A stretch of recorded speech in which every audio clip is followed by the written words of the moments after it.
starting in 2007, you became a part of Justin Nozuka's band. You were with him for about 5 years. Man, Oh, that kid is so talented. Even as a teenager, his brother George is so talented. And oh, I have some stories about Justin Nozuka, but maybe you can talk about what opportunities presented themselves being a part of his crew. oh yeah. Well, absolutely, I can. And one thing, the I got a lot out of playing with Justin, but I think the best thing, at least for my own development, was because he's such a ridiculously good singer. I developed so much as a singer as well. I'd always sang R&B, but I didn't sing it as well as him, you know. And hearing him singing with him, I improved so much as a singer because then I would just practice all his licks, all his ideas. I'm a sponge. So yeah, he's an incredible talent. He's an incredible singer, and I got a lot from that. Just us singing together. We literally just played a lot of. I actually, even though Magic sort of was my most successful project that I've been a part of, I toured a lot more with Justin than I did with Magic. We toured 10 months, 9, 10 months out of the year for 5 years straight. We were all across Europe, all across North America. We didn't go to Latin America with that project. We did a lot with Magic. We did go to Japan with Justin because he's half Japanese, and we did a couple of tours there. I played Fuji Rock Festival with him, and we did a radio promo tour there. Yeah, and we just did a ton of music. He's kind of shares my obsession, and we were just constantly sing and play music together. And as big as he was in Canada, he was even bigger in Europe, I think, wasn't he? Like he It's had actually, like yeah, platinum or bigger over there. yeah, his biggest audience was France. Okay. Yeah, with After Tonight. After Tonight became a top 10, I don't think it was a number one, but it was a top 10 radio record in France. So that those few years there, we went to France so many times. I was so lucky. And we would stay there for nice chunks of time too. I'd stay at a nice, beautiful hotel in Paris for a few weeks, just playing acoustic guitar and singing in the hotel room. And then the only job is we play a show every now and then, or we do some radio promo. And the rest of the time we're writing music and hanging out. So yeah, it was a pleasure to perform music with him. And yeah, the whole thing was great. The only reason I really moved on in the end, and I know it's kind of weird to talk about it, but and it's not his fault at all. He's a beautiful guy. It was just money. It was just money. I needed to make more money. And in that project, I was always just a side man. And I guess you could say to a certain extent that's what I was in Magic too, being the guitar player as opposed to the lead singer. Or I know people look at things that way, but I never really felt like a side man because like it just didn't really feel that way to me. But I understand the audience's like perception of music is kind of, you know, different from how the musicians feel themselves. But yeah, with Justin's in particular, it was a solo artist, and I was an accompanist for him, and I just couldn't make enough money doing that, so I had to move on to other things. And it was actually his manager, one of his managers, Rob Lanny at the time, who told me, he said, "Man, you got to start writing music. You got to get into publishing. You got to own your own assets. You got to write more and more and more and more music." And I really took it seriously from him. It's like I mentioned to you before, I got started writing music and producing at home, but I always did it just because I was so passionate about it. I never thought, oh, I need to write hits.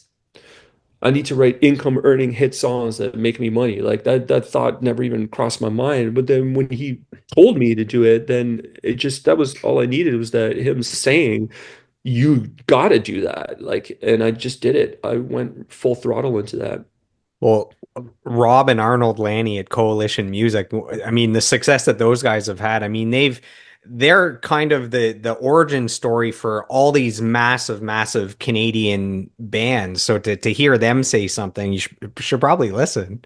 Oh, absolutely. It was Eric Lawrence and Rob the and I met Arnold 2 years later. I met him here in LA. He's such a nice guy. I see your Our Lady piece. Is that Our Lady piece? Yeah. And he Yeah, produced so all that stuff. yeah, so these are all guests that I've had on the podcast. So it's my Yeah. favorite albums from guests on the podcast. And when I had Jeremy, when I had Jeremy, former drummer for Our Lady Peace Jeremy on, Tiger? Yeah, I actually was able to get a quote from Arnold Lanny to Yeah. share, talking about the recording process with them and how much of a Yeah. joy it was and all those things. I was gonna say that Justin Nozuka's debut album, Holly, I love Yeah. that album so much when it came out. I've Me never done too. this before. I bought three extra copies and put them in my family's stockings for Christmas. I've never done that with a different with another Wow. album. So, Wow. so I go way back to the debut of Justin Nozuka being a fan as well.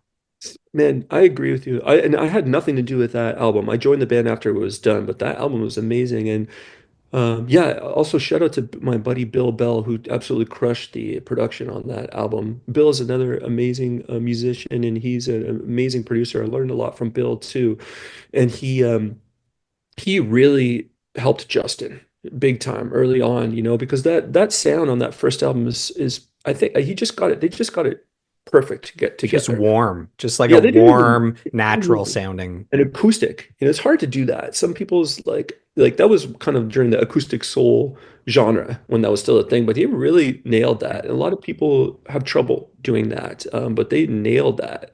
So yeah, he crushed it. Really crushed it.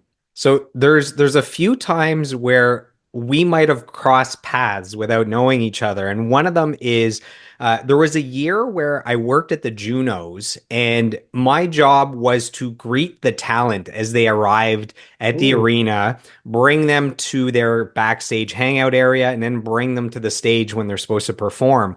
And I it was one of the early years with Justin Nozuka where I brought his whole crew. It was in an arena, and his hangout spot was like out in the open. Normally the concession area, massive open glass room, and there was just couches in the middle, and he was sitting on the couch with bandmates, and they just had acoustic guitars, and they were warming up, I think, to eventually go and perform. So I think Bruce Nickel, who I've gone to know since then, was probably there. You might have been there. So just a Bruce random memory that Nickel, came to yeah, me. Bruce, yeah. Um, I'm sure I was there. Were you ever at a Juno Award ceremony with I Justin don't, Nozuka? yeah, I think so. I believe so. Yes. Yes, I was. Yeah, Yeah. in Toronto. Yeah, I was. Yeah, so I that's the forgot about first that, time we actually. were in the same vicinity without knowing each other. I actually played at an open mic in Toronto, and I'm there, I'm hanging out, I'm meeting people, I perform, and then they go, "Oh, we have Justin Nozuka and George Nozuka in the crowd. Guys, do you want to come up?" And they come up, so I'm just sitting there with like 40 people, and the two brothers go up and they perform, and I mean, what a treat that is. That's so cool. I love that.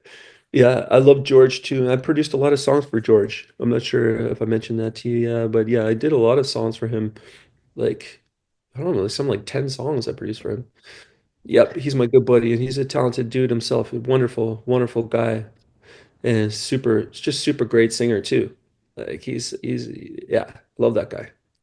And to keep showing how the Canadian music industry is so small, how everyone is connected, the host of that open mic sent in some kind words. So this was, if you remember, the Free Fall Sunday open mics at Supermarket in Toronto. So Tony Rabelau, Yeah, of course I love Tony. drummer Joy Drop, now drummer Bedouin Soundclash, I love Tony. Tony sent in some kind words, and he must like you because he wrote a lot. So this is what he said. He says, "Hey Mark, it's been a while. I hope you're doing well. I know a lot of musicians that are really talented in one area, but Mark is one of those rare musicians that's kind of a freak of nature that's really good at everything. He's an exceptional guitar player. He's an exceptional piano player, great writer, great vocalist, and just an all around great guy. So, Joel, you picked a good one to interview. Mark, I love what you do. You've always impressed me with your musical skill and your musicality.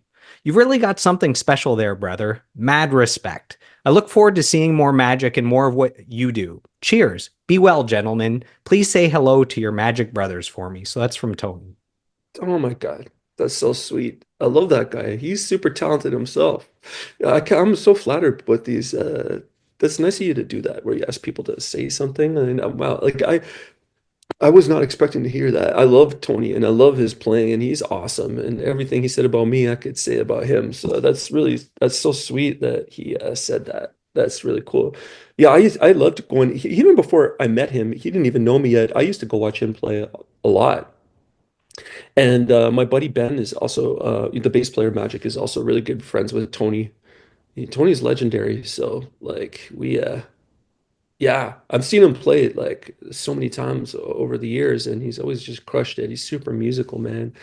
And yeah, that was it. That jam he hosted. Did he still host that jam? Because that jam was Yeah, great. so I think it moved from supermarket to a different venue after the pandemic, but it's still the legendary, like it's the longest running open mic. Everyone goes. Uh, It's such a great place to perform to a crowd that cares and to network with great musicians. Seriously, I know so many people that got their start there, like excellent musicians, like JP Sachs was always at that jam, and my buddy TJ Whitelaw, the guitar player, amazing guitar player, used to go there a lot too. I remember these guys like Tony gave these guys a A feature set. platform, yeah, to meet each other and just to um yeah, that's so great. I really appreciate him saying that. That's sweet.